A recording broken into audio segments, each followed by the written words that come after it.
I stood up slowly, setting my beer down. Oh, you? I repeated, my voice dangerously calm. Dad hesitated for a split second but then doubled down. Darn right, you do. After everything we've done for you. I let out a sharp laugh. Everything you've done for me? Travis crossed his arms. Yeah, John. We raised you. We made sure you had food, clothes, a roof over your head. And this is how you repay us. I exhaled, shaking my head. Wow. You really believe that, don't you? He frowned. You think feeding your own kid and putting a roof over his head is some grand favor? I asked, my voice low. That's called being a parent, Travis. It's the bare minimum. You don't get a standing ovation for that. Silence. You want to talk about who owes who? I continued, stepping forward. Let's talk about what I gave you. Who covered the bills when you couldn't pay 'em? Who made sure your kids had everything they needed? Who kept Mom and Dad's house running when they didn't want to deal with it?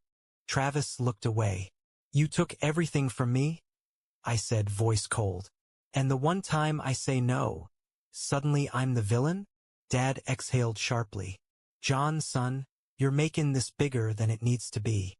I shook my head. No, I'm finally making it the right size. Mom finally stepped out of the truck. Her eyes tired, voice soft.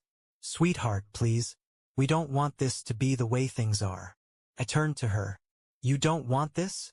I asked, and for the first time, my voice wavered slightly. I didn't want this either, but y'all made it real clear where I stand in this family. And I finally got the message. She looked like she wanted to cry. Dad sighed. So what? That's it? You just cut us off? Leave us in the cold? I met his eyes. I finally learned that you only love me when I'm useful to you. I paused, shaking my head. And I ain't interested in that kind of love anymore. Travis muttered a curse under his breath. Dad exhaled sharply. Mom just whispered, John. I walked past them, toward the front door. Before stepping inside, I turned back one last time. Merry Christmas, I said. Then I shut the door. And for the first time in my life, I truly didn't care if they called again. I didn't check my phone the next day. Didn't need to. I already knew how it would go. Mom crying, Dad fuming, Travis cursing my name to anyone who would listen. Same old story, different day. But by midday, when I stepped out onto the porch, I spotted something I hadn't expected. Travis's truck. He was parked at the end of my driveway, pacing in the cold. Hands clenched into fists, breath coming out in sharp clouds, like he was working himself up for something. I sighed, grabbed my jacket, and walked toward him. You lost. Travis turned sharply, eyes wild. You think this is funny? I folded my arms. Depends. What part? He took a step closer, his whole body tense. You ruined my life. That almost made me laugh. Oh? And here I thought I just stopped paying for it. Travis clenched his teeth. You don't get it, do you? Kelly took the kids and went to stay with her parents. She said she's tired of the stress and needs space. She thinks I'm a screw-up, John. Because of you. I raised an eyebrow. Because of me? Or because she finally saw what I've been seeing my whole life? His face went red. I lost everything. And I lost years taking care of a grown man who never once said thank you. I shot back. Forgive me if I don't feel sorry for you. Travis was breathing hard, shoulders rising and falling like he wanted to fight me right there in the dirt. I tilted my head. Go on then, I said. Take a swing. See if that fixes your problems. For a second, I thought he actually would. His fists clenched so tight his knuckles turned white. But he didn't, because deep down he knew. He needed me more than I ever needed him. His shoulders sagged. Just turn it back on, man, he muttered. Fix this. No. He looked up sharply. No. You heard me, I said. I'm done cleaning up your mess. His face twisted in frustration. We're family. I let out a short laugh. Funny how that only matters when you need something. Travis opened his mouth, then shut it. For the first time in his life, he didn't have a comeback. He just stood there, his anger shifting into something else. Panic. Because this time he realized I wasn't bluffing. You don't mean this, he said, shaking his head. You can't. I do, I said simply. And I can. The wind picked up, biting through our coats. Travis looked away, scuffing his boot against the dirt. Dad's really mad, he muttered. Mom won't stop crying. I exhaled through my nose. Not my problem anymore. His head snapped back up. It is your problem. You're the reason they're suffering. I scoffed. No, Travis. You are. You and Dad with your arrogance. Mom with her excuses. You're all real good at pointing fingers, but not one of you ever stopped to ask why I had to be the one keeping everything together in the first place. Travis ran a hand down his face, his frustration boiling over. Fine. You want me to say it? You were the responsible one. The one who worked hard. The one who actually had money. That's why it was your job to help. I narrowed my eyes. No, Travis. That's why it was easier to dump it on me. Doesn't mean it was right. Silence. The weight of my words seemed to hit him then. His breathing slowed. His shoulders dropped. He knew I was right. Finally, he let out a bitter laugh. You know, Dad always said you had a chip on your shoulder. That you were jealous of me. I huffed a quiet laugh. Jealous of what? The handouts? The constant failures? The way Mom and Dad treated you like the second coming of Christ, no matter how bad you screwed up. Travis flinched. I shook my head. Nah. I was never jealous of you, Travis. I pitied you. His jaw tightened. You really mean that? I do, I said. For a long moment, he just stood there, staring at me as if trying to recognize the brother he once knew. The one who always caved. Always forgave. Always took the fall. But that John was gone. Finally, he exhaled and took a step back. Fine, he muttered. You want to do this? You want to walk away? Already did. Travis looked like he wanted to say more, but instead, he just shook his head, turned, and climbed into his truck. The tires kicked up dirt as he peeled out, disappearing down the road. I didn't watch him go. I turned around, walked back up the porch, and shut the door. For the first time in my life, I wasn't the one losing something. I was the one letting go. Update, well, that escalated quickly. Wow. I did not expect this post to blow up the way it did. I've been reading through the comments, and I see that a lot of people have very strong opinions on what I did. Some of you think I went too far. Some think I did exactly what needed to be done. And some of you think I'm the worst person to ever walk the earth. So let's address some of the biggest comments I've seen. You left your own parents to freeze? What kind of person does that? All right, let's get one thing straight. I didn't leave them to freeze. I turned off the power, yes. But their fireplace was working just fine, and they had plenty of blankets. No one was in danger. If I really wanted to be cruel, I could have done this in the middle of a snowstorm or during an actual emergency. Instead, I chose to do it when they had plenty of options. Also, let's not forget, they were the ones who told me I wasn't welcome on Christmas. They made it clear I wasn't part of the family. So why should my money be? You could have just talked to them instead of pulling a stunt like this. Oh, you sweet summer child. Do you really think I never tried to talk to them? I spent years trying to set boundaries, trying to explain that I wasn't an ATM, trying to tell them I couldn't keep covering everything. You know what happened? Every single time I was met with guilt trips, manipulation, and empty promises that things will change. You know what finally made them realize I was serious? This. They didn't care when I was exhausted from work, struggling to balance my own expenses. But the moment they had to experience even a fraction of what I dealt with for years, suddenly it was a crisis. You should have just cut them off permanently instead of playing games. I get why some people feel that way, but here's the thing, I didn't want to cut them off forever. I just wanted them to finally understand what I'd been dealing with. And guess what? It worked. What happened after? Since a lot of people have been asking for an update, here's how things played out after my last post. On the third day, I turned the power back on. I had no intention of leaving them in the dark forever. I just needed them to get a taste of what life without my financial help would be like. And when I did turn it back on, you know what happened? Nothing bad. No one went bankrupt. No one lost their house. You know what actually happened?